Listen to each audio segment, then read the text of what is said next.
나는 얼마나 받을까? 무엇을 얼마나 받을까요? 바로 정부가 민생 지원금을 이제 전 국민에게 지급하는 방안을 추진하고 있는데 이걸 전 국민에게 똑같이 지급하는 게 아니라 전 국민에게 차등 지급한다고 합니다. 자, 어떻게 되는지 설명을 좀 부탁드릴게요. 안 기자님. 지금 말씀하신 대로 가장 큰 키워드는 두 가지입니다. 첫 번째, 전 국민에게 지급. 네. 두 번째, 대신 차등 지급을 한다는 겁니다. 일단 1인당 최소 15만 원 정도를 지급하고 저소득층에게는 더 주겠다는 입장인데요. 최근까지는 소득 상위자를 제외하고 선별 지급하는 방안까지 논의됐지만 일단은 전 국민에게 지급하는 쪽으로 가닥이 잡혔습니다.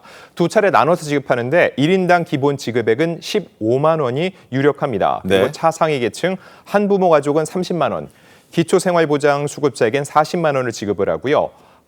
소득 하위 90%에게 10만 원을 추가로 지급하는 형태가 될 전망입니다. 자, 그 반대로 소득 상위 10%를 제외한 전 국민 90%는 최소 25만 원의 지원금을 받게 되는 셈이고요. 이런 1차 지원금은 최대한 신속하게 지급하겠다는 방침입니다. 차등의 기준은 어떻게 나뉩니까? 성채원 부위원장님. 일단 그 건강보험료 납부액을 토대로 분류를 하게 되는 것이고요. 저는 여기 의미가 있다고 보는 게 사실 민주당 이재명 대통령은 계속해서 뭔가 이 보편 지급 똑같은 금액을 지급하는 걸 주장을 해왔잖아요. 근데 야당에서는 선별 지급해야 된다.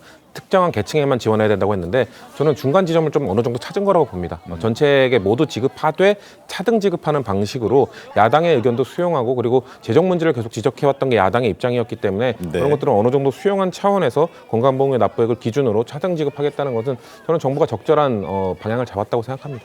김성태 의원님, 보편 지급 쫙 다 하겠다고 했다가 차등 지급하겠다고 방향 바꾼 데는 어떤 이유가 있을까요? 사실상 보편적 복지나 선별적 복지 이게 뭐 여야 간에 뭐 치열하게 싸우지만 별로 큰 의미가 없어요. 결론은 과거의 아동복지 같은 경우도 아동복지 지급 대상은 한 650억인데 이걸 행정적으로 구분하는 비용이 1,000억 가까이 들었거든요. 그러니까 이번 같은 경우도 이 여야 간에 뭐 이 민생지원금 가지고 작년부터 예산 수립할 때 논란이 됐잖아요. 결론은 이재명 대통령 되고 나서 이 안은 사실상 정부안입니다. 정부안은 그동안 이제 집권당이 된 민주당하고도 일정 부분 조율이 이루어진 것이고 또 야당의 주장도 지금까지 쭉 있었으니까 결국은 절충행을 만드는 거죠. 그러니까 이제 소득 하위 계층부터 이거는 뭐 제일 많이 받는 그런 뭐 기초생활 수급자 같은 경우는 50만 원을 받는 거예요. 그 대신 최고 뭐 소득 상위 10%는 15만 원 딱 기본 그것밖에 보지만 그렇게 설계가 된 부분인데 뭐 이 정도면은 뭐 저는 정치적으로 절충이 될 수 있을 거라고 보고 있습니다. 알겠습니다. 자, 캐나다에서 돌아오면 국무회의를 통해서 아마 통과가 되고 곧장 시행될 수 있을 것으로 보여집니다.